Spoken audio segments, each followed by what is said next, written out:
প্রকাশে আপসহীন স্বাধীন ৭১। আসসালামু আলাইকুম, আমন্ত্রণ জানাচ্ছি স্বাধীন ৭১ সংবাদে। সাথে আছি আমি লিমা আক্তার। বন্যায় ক্ষতিগ্রস্তদের সহায়তায় একদিনের বেতন দেওয়ার সিদ্ধান্ত নিয়েছে আনসার ও গ্রাম প্রতিরক্ষা বাহিনীর সদস্যরা। আমাদের নিজস্ব প্রতিনিধি লিমা আক্তার এর পাঠানো ভিডিও চিত্রে দেখুন বিস্তারিত। মতামত বলতে পারি, এদিকে তো আর যা দেয় শুধু রাস্তা দিয়ে চলে যায়, ভিতরে আর দোকান বাড়ি যে আছে এটা কেউ বলতে পারে না। এইদিকেও না আপনারা সাথে আমরা আগে গেছি, যে আপনারা নিয়ে এসেছি, আপনারা আল্লাহ দিলে সবারই দিয়ে গেছে। এর আগে কেউ পৌঁছায় নাই আপনাদের এখানে? এদিকে কেউ আর পৌঁছায় নাই, সবাই রাস্তা দিয়ে চলে গেছে। আনসার বাহিনী ডাক্তারে আসছে। আচ্ছা আচ্ছা, ঠিক আছে, ধন্যবাদ।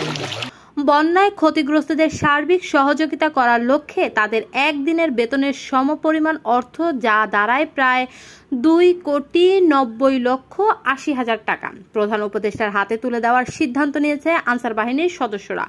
শুক্রবার ২৩ আগস্ট আনসার বাহিনীর এক দফায় এক দাবি নিয়ে বিক্ষোভ সমাবেশ করার সময় এ কথা জানান তারা।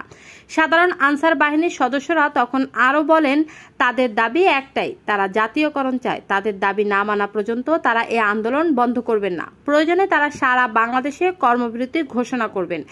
সেই সাথে তারা বন্যায় ক্ষতিগ্রস্ত মানুষকে সাহায্য করার জন্য প্রস্তুত আছেন।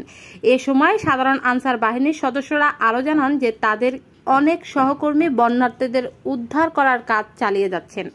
তাদের আনসার বাহিনীর সদস্যরা এমন এমন জায়গায় গিয়ে বানভাসীদের পাশে দাঁড়াচ্ছেন যেখানে আগে কেউ যায়নি।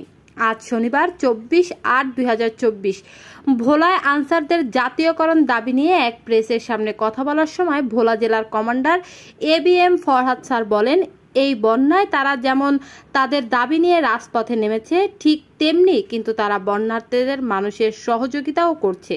তারা কিন্তু তাদের দায়িত্ব থেকে সরে যায়নি। তারা একই সাথে দুইটা কাজই করছে। তারা কিন্তু কোনো কাজে পিছিয়ে নাই।